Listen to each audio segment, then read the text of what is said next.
তোমার আব্বা মা আজ যারা তোমাদের জন্য রোজগার করে পাঠাচ্ছেন, তোমার আব্বা মাদের উদ্দেশ্য করে আমি বলি, তোমার বেঁচে থাকাটা, তোমার রোজগার করাটা তোমার মায়ের জন্য তুমি ভেবো না। তোমার বেঁচে থাকাটা তোমার আব্বার জন্য তুমি ভেবো না। তোমার বেঁচে থাকাটা তোমার ছেলের জন্য ভেবো না। তোমার বেঁচে থাকাটা তোমার পৃথিবীতে সুন্দর ঘর বানাবার জন্য ভেবো না। তোমার ভাবনা, তোমার বেঁচে থাকা, তোমার রোজগার আল্লাহর জন্য তুমি ভাবো যে আমার আল্লাহকে খুশি করার জন্য আমার মা বাপের তাজিম করতে হবে, আমার মা বাপের খেদমত করতে বলেছেন, তাই আমি রোজগার করি মা বাপকে খুশি করার জন্য। আমার আল্লাহর হুকুমকে আমি পালন করার জন্য আমি রোজগার করি। আমি আমার মাকে যদি খুশি করতে পারি, আমার মা আমার জন্য দোয়া করবে। আল্লাহ পাক বলেছেন দুধের ঋণ শোধ করতে পারবে না, দুধের ঋণ তুমি শোধ করতে পারবে না, তাই আমরা তো শোধ কখনো করতে পারবো না। আজ আমরা যদি সামান্য রোজগারের অর্থ মায়ের মুখে হাসি ফোটাতে পারি, আল্লাহ পাক খুশি হয়ে যাবে। উদ্দেশ্য থাকবে কিসে? আল্লাহকে খুশি করার জন্য, আল্লাহকে খুশি করার জন্য। আমার সন্তানগুলোকে উপযুক্ত করব, সন্তানগুলোকে মানুষের মতো মানুষ বানাবো, সন্তানগুলোকে মানুষের মতো মানুষ বানাবো। কোথায় যাও কালো জামা? ও ভাই,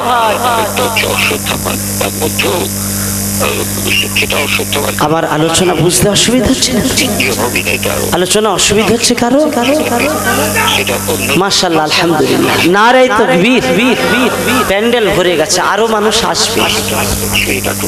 আমি আলোচনা করছি খুব স্পষ্ট করে আপনাদের মাঝে। যদি বোঝার কোনো অসুবিধা হয় আমাকে বলবেন, ইনশাআল্লাহ বলা থাকছে। কি আয়াত দিয়ে শুরু করেছি, আয়াতটা কি আমি শুধু এতটুকুই ব্যাখ্যা করি, আপনাদের মাঝ থেকে বিদায় নেওয়ার নিয়ত করেছি। যতক্ষণ আলোচনা করব কোরআনের এই বিষয়টাকে সামনে নিয়ে আলোচনা করার মনস্থির করেছি। আপনারা একেবারে সরাসরি ভাবে আমার ভাইরা যারা দূরে আছেন তাদের বেঁচে থাকার উদ্দেশ্যটা কি? শুধু ছেলেদেরকে খুশি করা, বিবিদেরকে খুশি করা, যে বিবিরা সাজগোজ করে ঘুরবে তাই বাড়ি টাকা পাঠাতে হবে, এই নিয়তে করছে? তা কিন্তু নয়। এই নিয়ত করলে হবে না, নিয়ত পাল্টে ফেলে। অনেকগুলো বিষয় আছে সেগুলো কুল ইন্না সালাতি ওয়া নুসুকি ওয়া মাহইয়ায়া ওয়া মামাতি লিল্লাহি রাব্বিল আলামিন। আমার বেঁচে থাকা আর আমার মৃত্যু বরণ করা একমাত্র আল্লাহর জন্য আমি বেঁচে রয়েছি। সুতরাং আমি যত রোজগার করি বিদেশে, আমি কুয়েতে থাকি, আমার যত বড় কোম্পানি কাজ হোক না কেন, আমি আরবে থাকি, সৌদিতে থাকি, আর আমি যেখানেই দুবাই থাকি না কেন, আমার যত বড় কাজ হোক, আমার উদ্দেশ্য তো আল্লাহকে রাজি করার জন্য বেঁচে আছি। তাহলে তো আমার অন্য কোনো কিছু উদ্দেশ্য থাকলে হবে না। আমার এই বেঁচে থাকা আল্লাহকে রাজি করতে হবে, আর আমার মৃত্যুটাও আল্লাহর জন্য হবে। আমি যেদিন মরব সেদিনই তো খুশি। আমার মরণের জন্য আলাদা আমার কোনো চিন্তা নয়, আল্লাহর জন্য বেঁচে আছি। আল্লাহ পাক তাই বললেন, ইন্নাল্লাযীনা ক্বালু রাব্বুনাল্লাহ, আমি আল্লাহ আমার জায়গায় কাউকে বসাবে না, কাউকে বসাবে না, আমার জায়গায় কাউকে ভাগ দেবে না। আমি আল্লাহ তাতানাজ্জালু আলাইহিমুল মালায়েকা আল্লাহ তাখাফু ওয়া লা তাহজানু আবশিরু বিল জান্নাহ। আমি কথা দিয়ে দিলাম তোমাদের জন্য, সুসংবাদ দিয়ে দিলাম। কথা শুধু নয়, সুসংবাদ দিয়ে দিলাম তোমাদের জন্য আমার দয়ার জান্নাত আমি রেখে দিয়েছি। তাহলে একটা পদ বলেছি, শুধু আমি একটা পদ। সেটা কি? আল্লাহ বললেন যে আমার জায়গায় কাউকে কি করবে না, বসাবে না। এইটা আমরা ইনশাআল্লাহ যতদিন বেঁচে থাকবো পারবো কি পারবো না? সকলে হাত তুলে বলুন, পারবো কি পারবো না? ইনশাআল্লাহ। হাত যেন নিচে না থাকে, উপরে তুলতে হবে। পারবো কি পারবো না? কি পারবো? যে আল্লাহর জায়গায় কাউকে বসাবো না। জোরে বলেন ইনশাআল্লাহ, জোরে বলেন নারে তাকবীর। আমার আল্লাহ এক না আমার আল্লাহ এক না দুই, আমার আল্লাহ এক কে বলেছেন? আমার নবী বলেছেন। কে বলেছেন?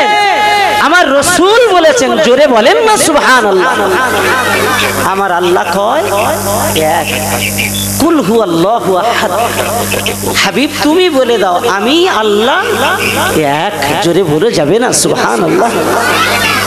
আল্লাহ একের বেশি না। পৃথিবীতে যেই আসে তার কথা মানা যাবে না।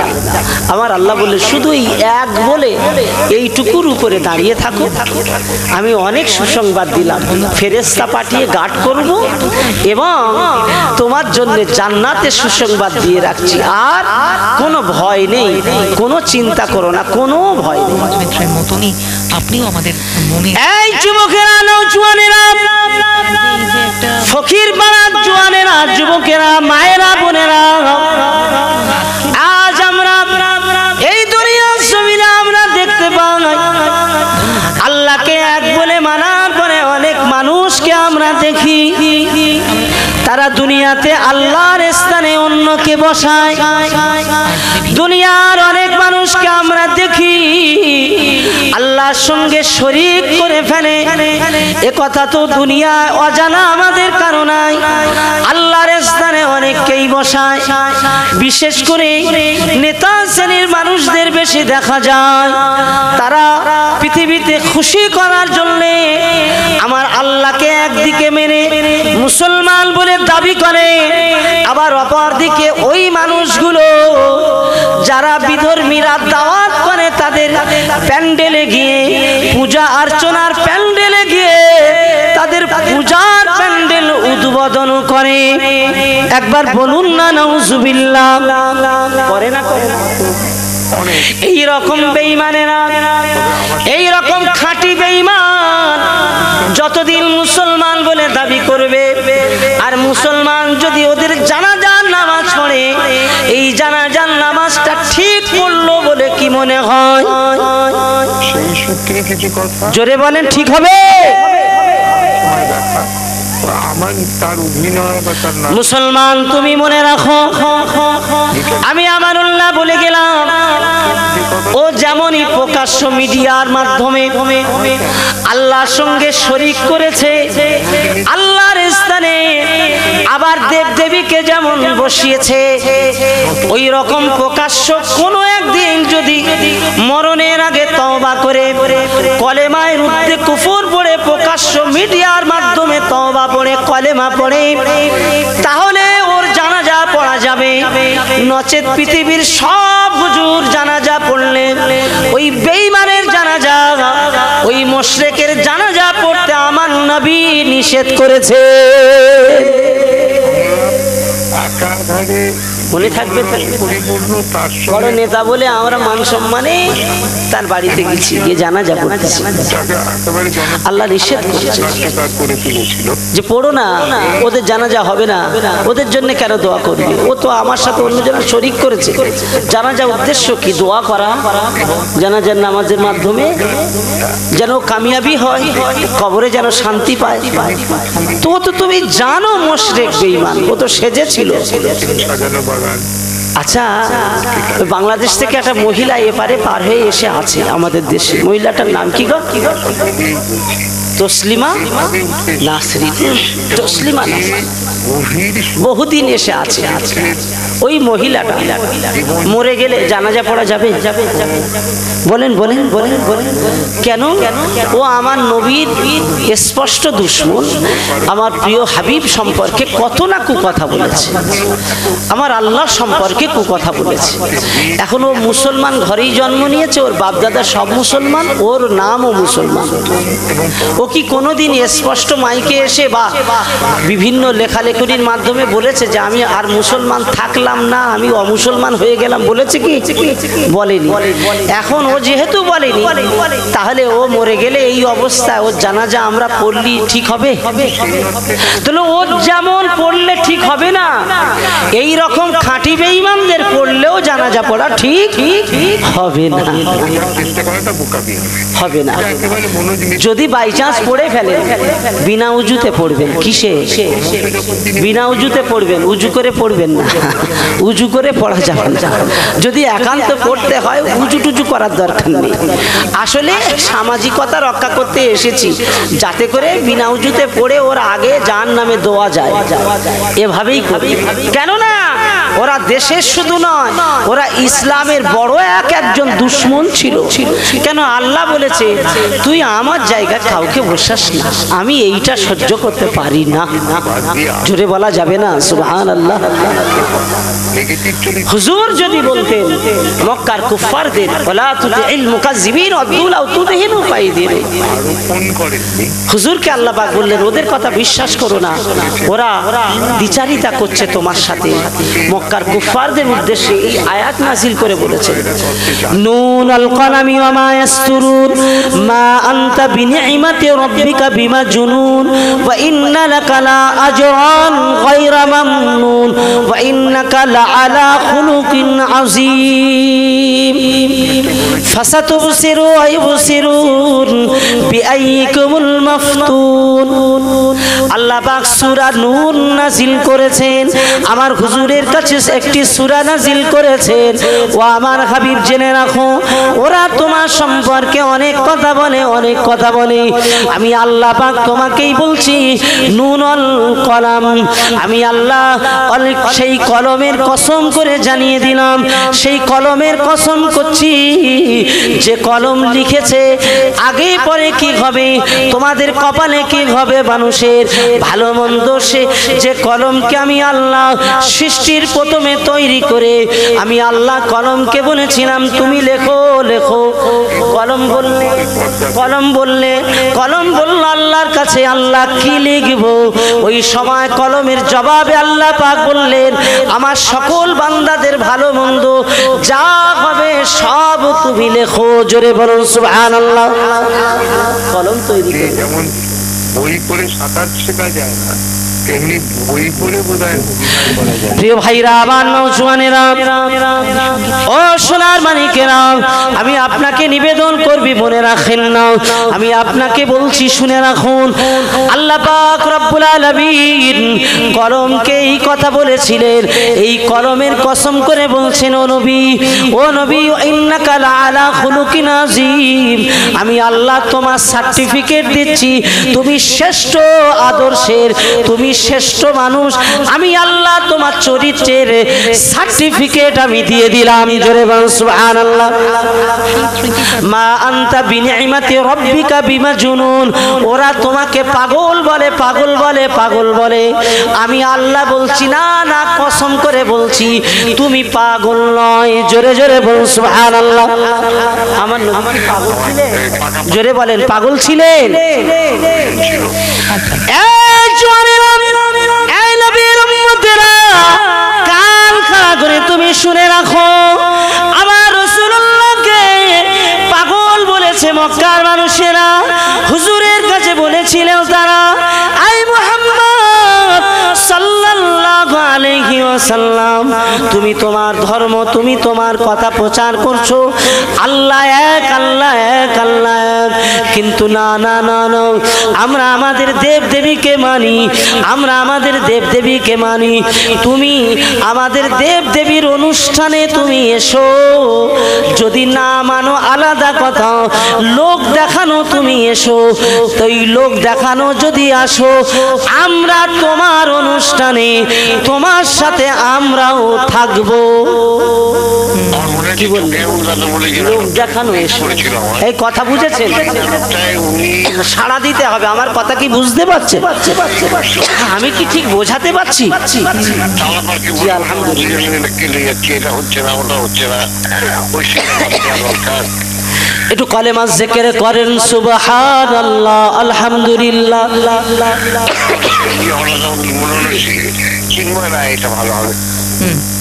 পড়েন সুবহানাল্লাহ, আলহামদুলিল্লাহ, লা ইলাহা। মজা করুন, মজা এবং এত ভালো হন বলে একটা নাটকের মনে হচ্ছে কেটে ঠিক করে মাশাআল্লাহ, ঠিক বোঝাতে পারছি তো? শুধু যদি ঘটনা বলতে পারেন ইনশাআল্লাহ, শুধু ঘটনা অসংখ্য আছে। মানে 5টা ঘটনা টান দিয়ে বললে টাইম শেষ হবে কি হবে না? আমি 5টা ঘটনা ইনশাআল্লাহ বলে দিলে টাইম শেষ হয়ে যাবে, কিন্তু আমি তা এই পর্যন্ত কি করলাম? করিনি। সুযোগ হলে ঘটনা আসলে বলবো তাফসীর করতে করতে ইনশাআল্লাহ। জোরে বলে আমি তাফসীর করছি কিসের? ইয়া আইয়ুহাল্লাযীনা আমানুত্তাকুল্লাহ ওয়া কুনু মা'আস সাদিকিন। যন্ত্রণা তুমি আমি নিতে পারছি হে প্রিয় ভাইরা আমার, মনে রাখুন আমানুত্তাকুল্লাহ ঈমানদারদেরকে ডেকে বলেছেন আল্লাহ। সেই ঈমানের কথা বলতে গিয়ে আমি আপনাকে শোনাতে চাইছি, মক্কার কুফারেরা বললেন তোমাকে তোমার ধর্মের উপরে থাকো, আমরা নিষেধ করছি না, শুধু লোক দেখানো একটু আমাদের দলে আসবে, আমাদের অনুষ্ঠানে লোক দেখানো আসবে, আমরাও তোমাদের দলে, তোমার দলে তোমার অনুষ্ঠানে আমরাও যাব। আল্লাহ পাক বললেন ওরা মিথ্যাবাদী, ওয়ালা তুতিল মুকাজ্জিবিন। একবার জোরে জোরে বলুন সুবহানাল্লাহ। আল্লাহ জবাব দিয়ে দিলেন ওরা কি? মিথ্যাবাদী। তুমি ওদের কথা শোনো না, ওরা ধোঁকাবাজ। ওরা তোমার এই সুবিধাটা নিয়ে নিজেদের দলটাকে প্রতিষ্ঠিত করতে চায়, নিজেদের রাস্তাটাকে পরিষ্কার করে রাখতে চায়। আমি আল্লাহ পাক তোমাকে তো এই জন্য পাঠাইনি। ওয়াকুল জাআল হাক্কু ওয়া যাকাল বাতিল। আমি তোমাকে এই জন্য পাঠিয়েছি, কেন জানো? হককে প্রতিষ্ঠিত করার জন্য। আমি আল্লাহ পাক তোমাকে সত্যকে প্রতিষ্ঠিত করার জন্য এই দুনিয়ার মাটিতে তোমাকে নবী করে পাঠিয়েছি।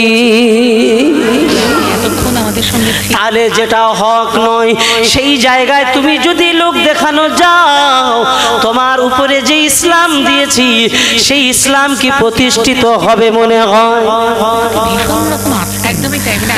আজ যে নবী হাবিবুল্লাহ লোক দেখানোর জন্য গেলেন না, আজ আমার রাসূলের বিশ্বাসী কোন মানুষ আমার উপরে রাগ করবেন না। দুনিয়ার কোন নেতা নেত্রী, মুসলমান ঘরের নেতারা, আপনার কাছে আমি অনুরোধের সঙ্গে বলবো আপনি আমার উপরে রাগ করে লাভ হবে না, লাভ হবে না। আল্লাহ নিষেধ করেছেন লোক দেখানো, যাওয়াও যাবে না। লোক দেখানো গেলেও সেটাও আমার দুশ্মনী হয়ে যায়। আমি আল্লাহ আমার জায়গায় বসাইও না, এটাই হলো শেষ কথা। মহান আল্লাহ পাক তাই বললেন বান্দা, হে মুসলমান ঘরের ছেলেরা, এই নবীর উম্মত, নবী আমার দিন ও দুনিয়ার বাদশা হাবিবুল্লাহ জনাবে মুহাম্মদুর রাসূলুল্লাহ সাল্লাল্লাহু আলাইহি ওয়াসাল্লাম বললেন, যদি তোমরা আমানুত্তাকুল্লাহ, আল্লাহকে যদি তোমরা ভয় করো, আল্লাহকে যদি ভয় করো, এই আল্লাহকে ভয় করার উপরে তোমরা যদি দাঁড়িয়ে থাকো, আমানুত্তাকুল্লাহ ওয়া কুনু মা'আস সাদিকিন। আর দ্বিতীয় আরেকটা কাজ হলো, আল্লাহ পাক বলছেন যারা ঈমানের দাবি করেছো তোমাদের একটা কাজ আমি আল্লাহ দিয়ে দিলাম। সেই দ্বিতীয় কাজটা হলো সত্যবাদীদের সাথে তোমরা থাকবে। কাদের সাথে থাকতে বলেছে? সত্যবাদীদের সাথে। আমানুত্তাকুল্লাহ, এখানে ইত্তাকুল্লাহ বলেছেন আল্লাহ পাক কোরআনে। খাউফুন লা খাউফুন আলাইহিম, খৌফ ভাষা আল্লাহ পাক কোরআনে অসংখ্য জায়গায় বলেছেন। খৌফ মানে ভয় করা, খাউফুন মানে ভয় করা, ইত্তাকুল্লাহ মানে আল্লাহকে ভয় করা, আল্লাহকে ভয় করা। ইত্তাকুল্লাহর অর্থ হলো পরহেজগারিতা করা। ইত্তাকুল্লাহর অর্থ হলো তুমি অন্যায় থেকে বেঁচে থাকো, পরহেজগারিতা করো। আল্লাহ পাক এই ইত্তাকুল্লাহ কথাটি কোরআনে আমার আল্লাহ 16 জায়গায় বলেছেন। জোরে বলুন সুবহানাল্লাহ। ক জায়গায় বললাম? 16 জায়গায়। ভয়ের কোনো ভাবনার তামাম কোরআনের ভিতরে 16 জায়গায় ইত্তাকুল্লাহ বলেছেন, আমার ভয় করো, বেঁচে থাকো অপরাধ থেকে, অন্যায় থেকে, পরেশগারিতা তুমি অর্জন করো। যারা আমাকে ভয় করে চলে আল্লাহ পাক তাদেরকে শেষে বলেছেন মুত্তাকি। এরা আমার ভয় করার কারণে এরাই তো মুত্তাকি হয়ে গিয়েছে। মুত্তাকির অর্থ হলো আমি আল্লাহ পাক আমার পরেশগারিতা অর্জন করেছেন। এই মুত্তাকি মানুষগুলো যারা আমি আল্লাহ আমাকে ভয় করলো। মুত্তাকি কথাটা কোরআনে আমার আল্লাহ 6 জায়গায় বলেছেন। 6 জায়গায় মুত্তাকি মানে আমরা জানি এই লোকটা কেমন, বলে লোকটা খুব পরেশগার, খুব মুত্তাকি লোক। আমরা বলি না মুত্তাকি লোক কেন? কারোর বাড়ি খায় না, খুব পরহেজ করে চলে, কোনো অন্যায় কাজে যায় না, খুব পরহেজ করে চলে। এই যারা পরহেজ করে চলে অপরাধগুলো তাদেরকেই মুত্তাকি বলা হয়। জোরে বলা যাবে না সুবহানাল্লাহ। এই মুত্তাকি কথা কোরআনে 6 জায়গায় আসলো। আল্লাহ পাক মজার কথা বললেন, যারা আমাকে ভয় করলো আমি আল্লাহ তাদের জন্য 9টা সুসংবাদ দিয়ে দিলাম। এবার বলুন কটা সুসংবাদ? 9টা মুত্তাকিদের জন্য। যারা আমাকে ভয় করলো, ভয়টা কেমন? ইত্তাকুল্লাহ, খাউফুন মানে ভয়, আগে বলেছি। ইত্তাকুল্লাহ মানে সেই ভয় যে অন্যায়গুলো দুনিয়ায় আমরা করে ফেলি, এই অন্যায়টা জীবনের মতো তওবা করে ফিরে আসার নাম হলো ইত্তাকুল্লাহ। জীবনের মতো ফিরে আসা মানে ঘৃণা করে ফিরে আসা, আর আমি কখনো অপরাধে যাব না, আর আমি কখনো অপরাধ করব না, ঘৃণা করে ফিরে আসার নাম হলো ইত্তাকুল্লাহ। জোরে বলুন সুবহানাল্লাহ। ঘৃণা করে ফিরে আসা মানে আমি একটা দৃষ্টান্ত দিই। হাবিব বলেছেন শেষ জামানায় এমন সময় হয়ে যাবে, শেষ জামানায় মানুষ জেনা করবে, জেনা করবে মানুষ, এত পরিমাণে জেনা করবে, জেনা করবে তো একদল মানুষ জেনাখোর হয়ে যাবে, আর একদল মানুষ জেনা করা বসে বসে দেখবে। কি করবে? জেনা করা দেখবে, চাটাই। এই যে আমাদের সাহাবীরা অবাক হয়ে গেলেন, ইয়া রাসূলুল্লাহ জেনা করবে আবার মানুষ দেখবে, এটা কি হয়? নাগরিক জীবনে এগুলো হুজুর বললেন হ্যাঁ, মানুষ জেনা করবে, ব্যভিচার করবে, অন্য একটা দল তা বসে বসে দেখতে থাকবে। বলুন নাউজুবিল্লাহ। এই রকম দিন আমতলা এলাকায় এসেছে বলে কি মনে হয়? জেনা করছে এবং দেখছে একদল লোক, এই এলাকায় এরকম রোগ ঢুকেছে কি? যুগ, একটা যুগ বেরিয়ে গেল। আজকে আমি যুবকেরা বলতে পারে ঢুকেছে কিনা, ঢুকেনি, তাই না? আমি আপনাকে বলি, আপনারা বিভিন্ন পার্কে যারা গিয়েছেন দেখেছেন, পার্কে যাওয়া লোক আছে কি? নিউ টাউনে নতুন পার্ক হয়েছে, নাম কি বলছেন তাই না? মৌসুমী যেমন মেঘনা, নিউ টাউনে নতুন পার্কের নামটা কি? ওটা সোনার ছেলে, কেউ জানে না রে। হ্যাঁ চলে গেলেন, জানেন নিউ টাউনে নতুন পার্ক হয়েছে, এখন পশ্চিমবাংলার সব থেকে বড় পার্ক। এত ভিড়, এত ভিড়। হ্যাঁ কেউ একজন বলে ফেললো ইকো পার্ক। এই ইকো পার্কে গেলে আপনারা দেখবেন, বিভিন্ন ইকো পার্কে যেতে হবে না, আপনারা বিভিন্ন এলাকায় দেখবেন, এখান থেকে শুট করে গেলে তো ডায়মন্ড নদী পড়ে, তাই না?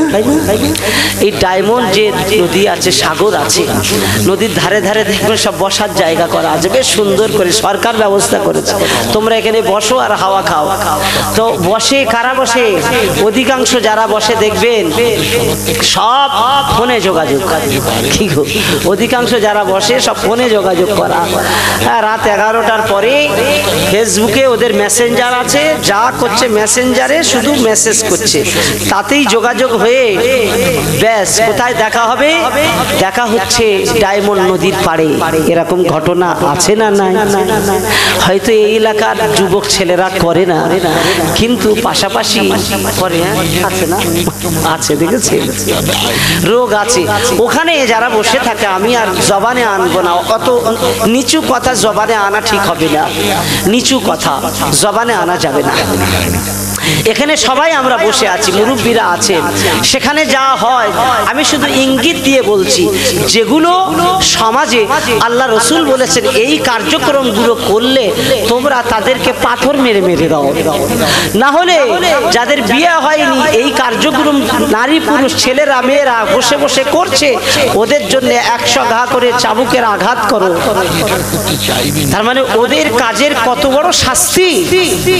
সেই কাজগুলো করছে, যে কাজগুলো নবী পাক চরমতম ঘৃণার কথা বলেছে, তারা ওখানে প্রকাশ্য বসে বসে এই সমস্ত নোংরামি করছে, আর লোক গাড়িতে দেখে দেখে যাচ্ছে, হেঁটে হেঁটে পাশ থেকে দেখে দেখে যাচ্ছে। কেউ বলেও না, এই যে মেয়েটারে এনেছিস দেখে মনে হচ্ছে ভদ্রলোকের বাড়ির মেয়ে, হ্যাঁ রে এর তো দেখে মনে হচ্ছে বিয়ে শাদী হয়নি, তুই যে নিয়ে এসে যা করতেছিস তুই এখানে বসে বসে, সে তো দেখার হালত নয়, প্রকাশ্য করা যায় না, তাও তুই ওপেন করছিস এই কাজগুলো, এর জীবনটা যে তুই নষ্ট করছিস, এর জন্য দায়বদ্ধ কে থাকবে?